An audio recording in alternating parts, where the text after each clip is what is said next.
नमस्कार दोस्तों, स्वागत है आपका मेरी यूट्यूब चैनल इंडियन यात्री में। तो मैं यहाँ पर दीव में आया हूँ। दीव में आप सोमनाथ मंदिर से दीव डायरेक्ट आ सकते हैं। यहाँ से बसें भी चलती हैं और इको वैन भी चलती हैं। इको वैन आपको 250 रुपये लेगी एक तरफ का आने का और 250 रुपये जाने का। और आपको गुजरात स्टेट ट्रांसपोर्ट की बसें ही मिलेंगी जो 200 रुपये लेती हैं। वो एसी वाली बसें होती हैं जो मैंने इंक्वायरी करी थी। बाकी आप पता कर सकते हैं। ये सोमनाथ मंदिर के बगल में ये बस स्टैंड है। आप बस स्टैंड से ही आपको सीधे इको मिल जाएगी जो आपको 250 रुपये में लेकर के आपको पहुंचा देगी। तो आप देख सकते हैं ये पूरा बस स्टैंड है, बसें खड़ी हुई हैं और सोमनाथ मंदिर के बगल में, ये पार्किंग के जस्ट बगल में वॉकिंग डिस्टेंस पर है। और ये दीव का बस स्टैंड है, आप देख सकते हैं दीव का बस स्टैंड है।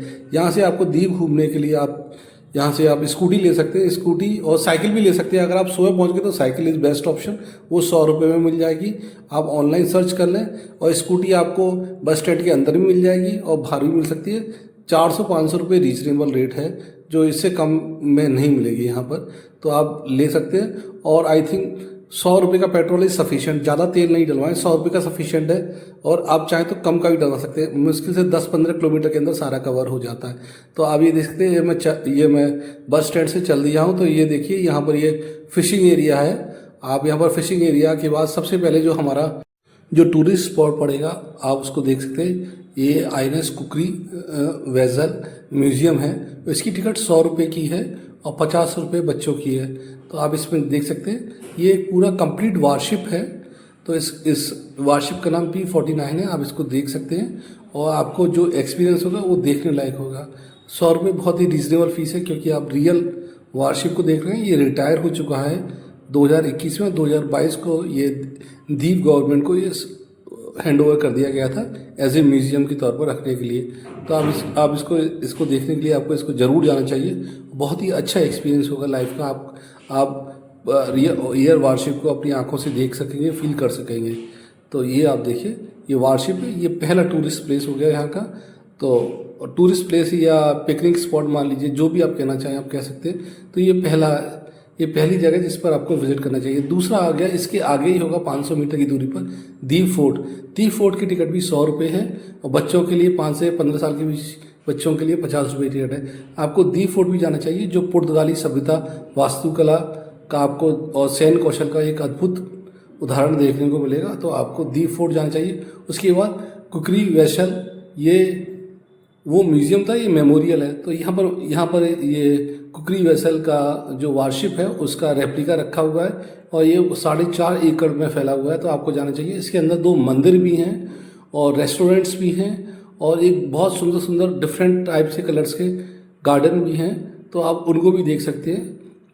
और जो रेप्लिका रखा हुआ है वो शीशे में रखा हुआ है और उस रेप्लिका पर जो हमारे 176 सोल्जर नाविक शहीद हुए थे उनके नाम भी लिखे हुए हैं। तो आप इसको देख सकते हैं। तो ये रेप्लिका है। तो आपको ये हमारा तीसरा स्पॉट हो गया।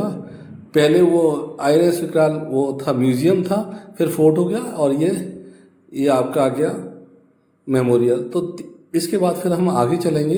तो आगे आपको देखिए ये हेरिटेज वॉक आ गया और यहाँ पर आप चल सकते हैं। तो आपको ऊपर से समुद्र का व्यू और पुर्तगाल के सारी चीज़ों का व्यू दिखाई देगा। यहाँ पर एक नंदा केव ही है या नाइडा केव भी कह सकते हैं, वो बंद पड़ी हुई है, इसमें रीडेवलपमेंट का काम चला है। तो मैं हेरिटेज वॉक के ऊपर आ गया। आप यहाँ से सीधे चल सकते हैं, काफ़ी लंबा वॉकिंग डिस्टेंस आप इसको देखेंगे तो आपको पूरे पुर्तगाल का ऊपर से व्यू दिखाई देगा और बहुत ही अच्छा एक्सपीरियंस होगा। तो आप ये देखिए, तो आप ये काफ़ी ऊंचाई पर है। तो आप इसके पूरा चलने वाला ट्रैक है। तो आप जब चलेंगे तो आपको एक अलग एक्सपीरियंस होगा और आपको हाइट से दीव का एक अलग एक्सपीरियंस फील होगा। तो आप यहाँ पर भी आपको ज़रूर जाना चाहिए, ये मेरा अपना ओपिनियन है। तो ये हेरिटेज वॉक हो गया। नेक्स्ट आपका टूरिस्ट स्पॉट। तो हेरिटेज वॉक के बाद आ गया ये saint Paul church. Saint Paul church भी आपको जाना चाहिए। ये बहुत ही अच्छा है और ये बारूक वास्तुकला का एक्सलेंट एग्जाम्पल है। आप इसको देख सकते हैं। ये 1610 ईस्वी में बनकर तैयार हो गया था। 1610 से आज अब 2026 चल रहा है तो 416 साल हो गए हैं इसको। और आप देखिए अंदर, वैसे चर्च के अंदर कोई नहीं था, आप फोटो भी ले सकते हैं, पर ऐसी जगह पर फोटो नहीं लेनी चाहिए। उनकी तरफ से इंस्ट्रक्शन अंदर लिखी हुई थी, कोई लेने वाला ले सकता है, पर मैंने नहीं ली थी। तो ये उनके, हमें हर एक रिलीजन का रेस्पेक्ट करना चाहिए। तो ये सेंट पॉल चर्च हो गया। तो ये भी एक नया है ये। और और ये 415-16 साल पुराना है। तो आप ये देख सकते हैं, ये पूरा चर्च है, उसके बगल में इनका स्कूल भी है। तो आप ये देखिए, ये स्कूल है, ये चर्च है, और ये 416 साल पुराना हो गया। 16-10 से आप कैलकुलेट कर लीजिए, तो उतने साल पुराना है। और यही पुर्तगाली लोग सारे लिखा हुआ है, completed only in the year of 1610। तो आप देख सकते हैं। तो इसके बाद इनका इसके जब आगे चलेंगे तो इसके जस्ट बगल में ही, मतलब जस्ट बगल से मतलब है 200-300 मीटर की दूरी पर होगा वो म्यूज़ियम है। तो म्यूज़ियम में क्या हो गया, म्यूज़ियम में काम चल रहा है, बिल्कुल खाली पड़ा हुआ था। ये देखिए, म्यूज़ियम में काम चल रहा है, अंदर बिल्कुल खाली है। तो इसका भी रीडेवलपमेंट का काम चल रहा है। तो आप यहाँ पर जा सकते हैं, वह बिल्कुल खाली पड़ा हुआ है, आप देख सकते हैं अंदर। और इसका अभी रिपेयरिंग का, रीडेवलपमेंट, आप जो भी कहना चाहें, वो काम चल रहा है। ये मैं आपको बाहर से व्यू दिखा रहा हूँ। एक बहुत बड़ा हॉल टाइप का म्यूज़ियम में, तो बेसिकली हॉल ही होता है, फिर उसके अंदर उनके जो भी सामान रखे होते हैं वो आप देख सकते हैं। तो अभी टोटली खाली पड़ा हुआ था, ये बंद पड़ा हुआ है। जैसे नाजदा केव हो गई, गुफाएं, उसका भी रीडेवलपमेंट काम चला है, तो वो भी। अब ये गंगेश्वर महादेव मंदिर आ गया। तो गंगेश्वर महादेव मंदिर में आपको पार्किंग के चार्ज देने पड़ेंगे। तो आप पार्किंग की चार्ज दे करके आप जब मंदिर के, इसमें भी रीडेवलपमेंट का काम चल रहा है। आप जब इसमें नीचे की तरफ जाएंगे, ऊपर से नीचे की तरफ जाएंगे, तो जो समुद्र की धाराएं आती हैं, उन समुद्र की धाराओं के पास नीचे की तरफ 5 शिवलिंग हैं। उन शिवलिंग पर कंटिन्यूस पानी आता रहता है। ये महादेव का अपना वो है। तो आप देखिए, इसका भी रीडेवलपमेंट का काम चल रहा है। तो आप जब नीचे चलेंगे तो आपको शिवलिंग के दर्शन होंगे। मंदिर नीचे की तरफ है और वहाँ पर समुद्र की धाराएं कंटिन्यूस आती रहती हैं। और वो शिवलिंग में देखिए, ये नीचे की तरफ एक तरह से गुफा टाइप का है, वो जाने के है। और समुद्र की धाराएं कंटिन्यूस शिवलिंग पर आती रहती हैं और शिवलिंग को वो करती रहती हैं। शिवलिंग पर पानी चढ़ता रहता है, धीरे धीरे नीचे की तरफ गुफा की तरफ जा रहे हैं, और समुद्र की जलधाराएं कंटिन्यूस आती रहती हैं। तो आपको इसको भी, इस मंदिर को, महादेव के मंदिर को ज़रूर दर्शन करना चाहिए।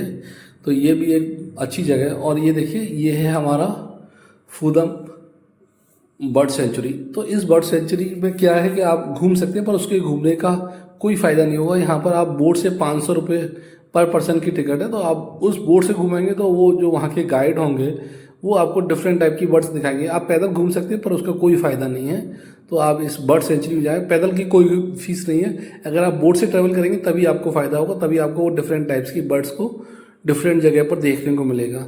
तो आप ये देखिए, फूडम बर्ड सेंचुरी भी आप जा सकते हैं। ये भी एक अच्छा पिकनिक स्पॉट हो गया। तो ये आपको यहाँ पर जाना चाहिए, मेरा अपना ये है। तो ये देखिए, बर्ड सेंचुरी लिखा हुआ है और ये जाने का रास्ता है। तो ये देखिए, ये जो जगह है, आप, इसका नाम है वनकबाड़ा। यहाँ से ये एक तरह से पोर्ट टाइप का हो गया, जहाँ पर बहुत सारे जहाज खड़े हुए हैं। यहाँ से मछलियों का एक्सपोर्ट इम्पोर्ट, बेसिकली एक्सपोर्ट ही होता है, इंपोर्ट तो होगा नहीं। तो ये देखिए, सारी जहाज़ें खड़ी हुई हैं। तो वनकबाड़ा भी मैं गया था और यहाँ पर मैंने ये देखा, और बहुत ही सुंदर प्यारा नज़ारा है। ऐसी चीज़ें आपको लाइफ में कम देखने को मिलेंगी। तो मैंने ख़ास तौर से इंक्लूड किया है। तो आपको वहाँ पर जाना चाहिए, वहाँ की डेली लाइफस्टाइल, अगर आप मॉर्निंग में जाएंगे तो आपको बहुत अच्छा लगेगा। तो ये वनकबाड़ा हो गया। तो वनकबाड़ा के बाद अब नेक्स्ट आ गए नागांव बीच। नागांव बीच भी सबसे फेमस बीच में से है दीव के। तो आपको यहाँ पर चलना चाहिए। तो नागोवा बीच में मैं गया और मुझे बहुत अच्छा लगा। अगर आपको ये मेरा वीडियो अच्छा लगा हो तो प्लीज़ चैनल को लाइक करें, शेयर करें, सब्सक्राइब करें और कमेंट भी करें। मिलते हैं आपसे नेक्स्ट।